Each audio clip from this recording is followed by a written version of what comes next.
देखिए दोस्तों, आज से जो है ना मैं एक प्रैक्टिस सेट स्टार्ट कर रहा हूं। और अगर आप दोस्तों साइंस में 20 में से 20, सोशल साइंस में 20 में से 20 नंबर लाना चाहते हो तो आप डेली दोस्तों 10 मिनट टाइम निकालकर इस प्रैक्टिस सेट को आप लोग कर लीजिएगा।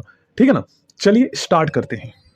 देखिए इस वीडियो में दोस्तों हम टोटल 40 क्वेश्चंस करने वाले हैं। ठीक है ना, जिसमें साइंस एंड सोशल साइंस के जो क्वेश्चंस हैं ये मिक्स होंगे। आप लोग चेक कीजिएगा कितने क्वेश्चंस का आंसर आप लोग सही कर पा रहे हैं 40 में से। क्वेश्चन नंबर 1, निम्नलिखित में से कौन सा एक मृतोपजीवी है। मृतोपजीवी का मतलब ये होता है दोस्तों एक ऐसा लिविंग ऑर्गेनिज्म जो दोस्तों मृत, जो सड़े गले पदार्थ होते हैं, जो मृत जीव होते हैं, उसको ये जो है ना नष्ट कर देता है। ठीक है, समाप्त कर देता है खाकर। तो इसका सही आंसर होगा दोस्तों कवक और बैक्टीरिया। नेक्स्ट क्वेश्चन करते हैं। मेटाबॉलिक दर नियंत्रित किया जाता है किस ग्रंथि के द्वारा जो है ना ये मेटाबॉलिक दर जो है नियंत्रित किया जाता है। काफी ज्यादा इंपॉर्टेंट क्वेश्चन है। इसका सही आंसर होगा दोस्तों थायराइड ग्रंथि के द्वारा। ठीक ना। और इसके द्वारा कौन सा हार्मोन रिलीज किया जाता है? Thyroxine hormone. ठीक ना, ये भी आपको पता होना चाहिए। और जब थायरोक्सिन हार्मोन कम रिलीज होता है तो इससे कौन सा रोग होता है? ग्वाइटर रोग होता है।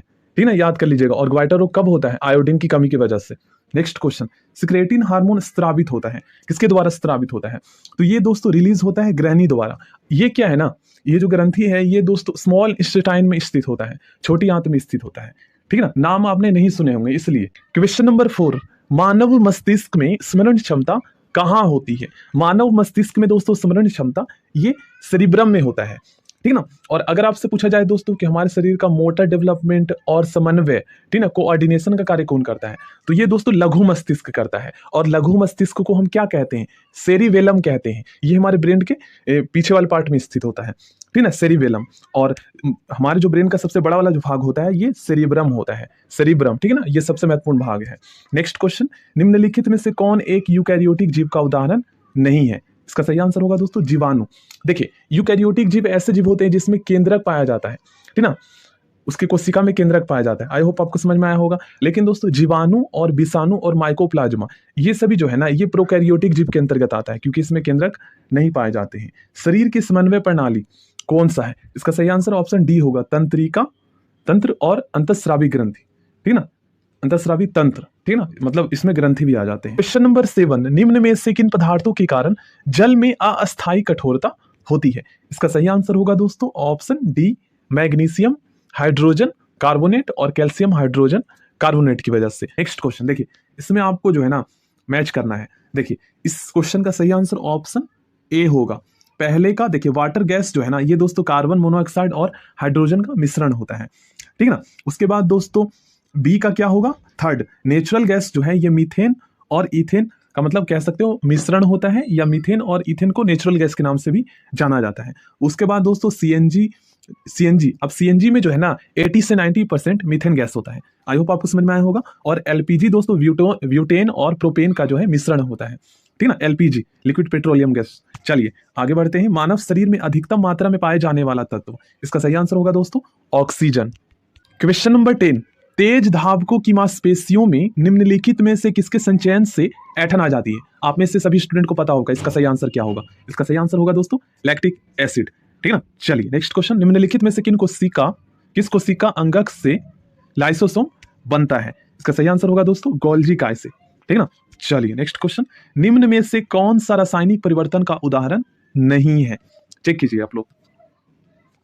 इसका सही आंसर होगा दोस्तों जल वाष्प में परिवर्तन जो है ये रासायनिक परिवर्तन का उदाहरण नहीं है, ये एक भौतिक परिवर्तन है। अब दोस्तों भौतिक परिवर्तन में क्या होता है ना, जैसे मान लीजिए जल दोस्तों ये ठोस में बदल गया है, मतलब जल जो है ये जमकर बर्फ में बदल गए हैं। तो भौतिक परिवर्तन में क्या है कि हम उससे जो है ना चेंज, जब एक अवस्था से दूसरी अवस्था में कोई चीज हो जाता है तो उसे हम उसी रूप में जो है ना फिर से चेंज कर सकते हैं। भौतिक अवस्था में वही प्रोडक्ट हमें दोबारा मिल जाता है, लेकिन रासायनिक परिवर्तन में वो चीज नहीं मिलता।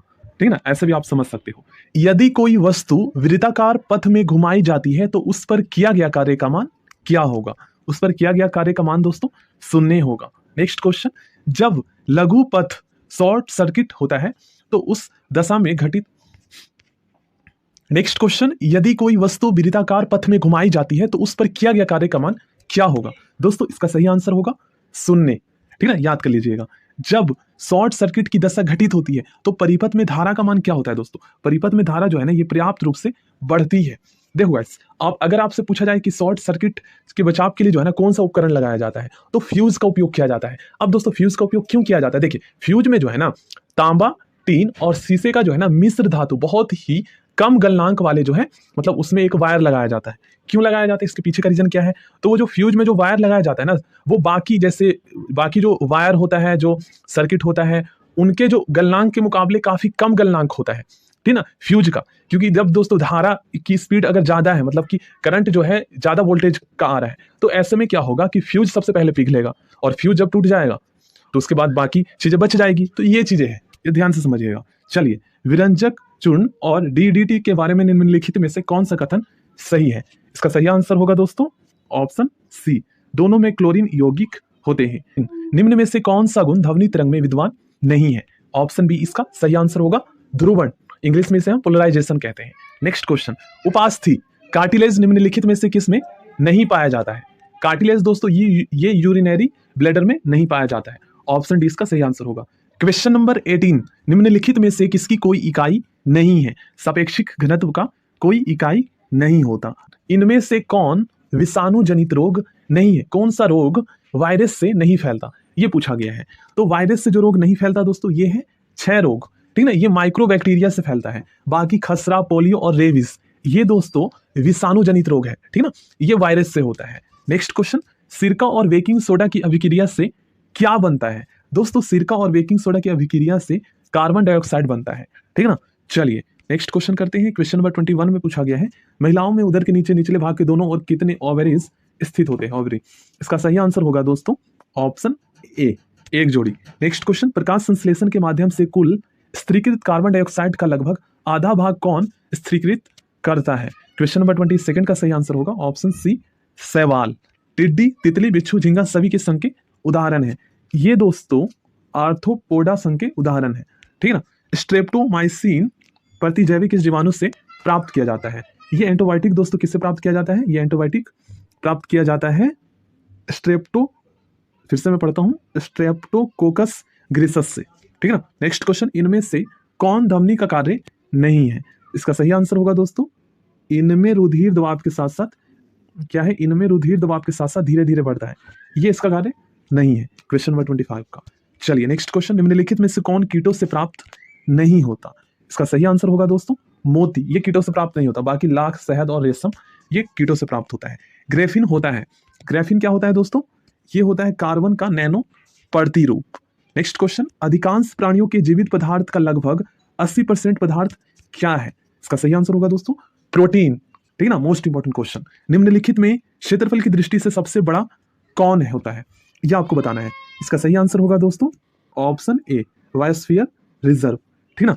विश्व का सबसे शुष्क रेगिस्तान कौन है? क्वेश्चन नंबर 30 का सही आंसर होगा आटाकामा, मतलब शुष्क का मतलब यहाँ सबसे ज्यादा गर्म। बाकी अब अगर आपसे पूछा जाए कि सबसे बड़ा रेगिस्तान कौन सा है, तब आपको बताना है सहारा, ठीक है ना। कौन सी नदी मकर रेखा को 2 बार पार करती है? इस क्वेश्चन का सही आंसर होगा दोस्तों लिम्पोपो, ठीक है ना। लिम्पोपो जो नदी है ये मकर रेखा को 2 बार पार करती है, ठीक है। क्वेश्चन नंबर 32, मौर्य काल में शिक्षा का सर्वाधिक प्रसिद्ध केंद्र कौन सा था? दोस्तों मौर्य काल में शिक्षा का सर्वाधिक प्रसिद्ध केंद्र तक्षशिला था, याद कर लीजिएगा। नेक्स्ट क्वेश्चन, किसके सुझाव पर बिहार में गोल घर का निर्माण हुआ था? इसका सही आंसर होगा दोस्तों जॉन सोर के सुझाव पर, और जिस ब्रिटिश इंजीनियर ने इसका निर्माण शुरू किया था उसका नाम था दोस्तों जॉन गास्टिन, याद कर लीजिएगा। अब दोस्तों ये जो है ना किसके द्वारा योजना बनाया गया था गोलघर के निर्माण का? तो तब के गवर्नर जनरल दोस्तों वॉरेन हेस्टिंग के द्वारा, ठीक ना। और इसका निर्माण क्यों किया गया था? अनाज के भंडारण के लिए। और अगर आपसे पूछा जाए दोस्तों कि पटना का गोलघर कब बना, तो आपको बताना है 20 जुलाई 1786, 20 जुलाई 1786। नेक्स्ट क्वेश्चन, पुर्तगालियों ने अपनी दूसरी फैक्ट्री कहां बनाई या कहां स्थापित की? इसका सही आंसर होगा दोस्तों ऑप्शन सी, कन्नूर में, ठीक है। पुर्तगालियों ने अपनी दूसरी जो फैक्ट्री स्थापित की थी ये कन्नूर में स्थापित की थी। नेक्स्ट क्वेश्चन, सूरत की संधि किनके मध्य हुई थी? दोस्तों सूरत की संधि अंग्रेजों तथा रघुनाथ राव जी के बीच हुई थी। बुनकरों की हड्डी से भारत की भूमि सफेद हो गई, उपयुक्त कथन निम्न में से किसका है? ये कथन है दोस्तों लॉर्ड विलियम वेंटिंग का, ठीक है ना। महालवाड़ी भू राजस्व व्यवस्था को निम्न में से किसने प्रारंभ किया था? इस व्यवस्था को दोस्तों प्रारंभ किया था हॉल्ट मैकेंजी ने। नेक्स्ट क्वेश्चन, गुलामगिरी पुस्तक के लेखक निम्न में से कौन थे? दोस्तों गुलामगिरी पुस्तक के लेखक ज्योतिबा फुले जी थे, ठीक ना। यदि वर्ष में हम एक बार मेढक की तरह टर्राएं तो हमें कुछ नहीं मिलेगा, कांग्रेस की कार्यप्रणाली के संदर्भ में उक्त टिप्पणी किसने की थी? यह टिप्पणी दोस्तों बाल गंगाधर तिलक जी ने की थी, ठीक ना, बाल गंगाधर तिलक जी ने की थी। ये काफी इंपॉर्टेंट क्वेश्चन है। चलिए नेक्स्ट क्वेश्चन करते हैं। पंडित मदन मोहन मालवीय किस वर्ष हिंदू महासभा के अध्यक्ष बने? 1928 ईस्वी में। 1928 ईस्वी में। किसने क्रिप्स प्रस्तावक को उत्तर दिनांकित चेक कहा था? मतलब कि ऐसा चेक जो दोस्तों ऑलरेडी मतलब साइन हो चुका है, डेट मतलब कि डेट निकल गया है उसका, ये है इसका मतलब। तो इसका सही आंसर होगा दोस्तों महात्मा गांधी जी ने। क्वेश्चन नंबर 42, ये क्वेश्चन दोस्तों मोस्ट इंपॉर्टेंट है। देखिए क्या कहा गया है, पृथ्वी पर मौसम परिवर्तन के लिए उत्तरदायी है। देखिएगा दोस्तों, सबसे पहले तो आप ये समझिए पृथ्वी की घूर्णन गति का क्या मतलब है। पृथ्वी दोस्तों जब अपने अक्ष पर घूमती है, ठीक है ना, इससे दिन और रात होते हैं, तो ये दोस्तों पृथ्वी का घूर्णन कहलाता है, अपने अक्ष पर घूमना, ठीक है ना। और जब दोस्तों पृथ्वी सूर्य के चारों ओर घूमता है तो इसे हम परिक्रमण कहते हैं, ठीक है ना। इसे हम इंग्लिश में रिवॉल्यूशन कहते हैं और घूर्णन को इंग्लिश में हम रोटेशन कहते हैं, ठीक है ना। तो यहाँ पर पूछा क्या गया है, अब पृथ्वी पर मौसम परिवर्तन के लिए उत्तरदायी कौन सा कारक है? तो पृथ्वी का दोस्तों परिक्रमण जो गति है ना, इसी की वजह से मौसम परिवर्तन होता है। तो इसका सही आंसर क्या होगा? ए एवं सी दोनों। क्यों ए एवं सी दोनों होगा? क्योंकि पृथ्वी का अपने अक्ष पर 23.5 डिग्री झुकाव होना, तो ये तो होता ही है, तो इसमें ना होने वाली कौन सी बात है? तो जो स्टेटमेंट सही है वही हमें बताना है इसके अकॉर्डिंग। ए और सी दोनों सही है, तो ऑप्शन डी इसका सही आंसर होगा, क्योंकि पृथ्वी की घूर्णन गति के कारण तो दिन और रात होते हैं, लेकिन पूछा यहाँ पर कुछ और गया है, ठीक ना। कृष्णराज सागर बांध जलाशय किस नदी पर बनाया गया है? कृष्णराज सागर बांध दोस्तों ये बनाया गया है कावेरी नदी पर। ऑप्शन डी इसका सही आंसर होगा। सो अगर आप दोस्तों और भी इंपॉर्टेंट क्वेश्चंस करना चाहते हैं तो चैनल को सब्सक्राइब कर लीजिएगा और प्लेलिस्ट को चेक कर लीजिएगा, वहां पर और भी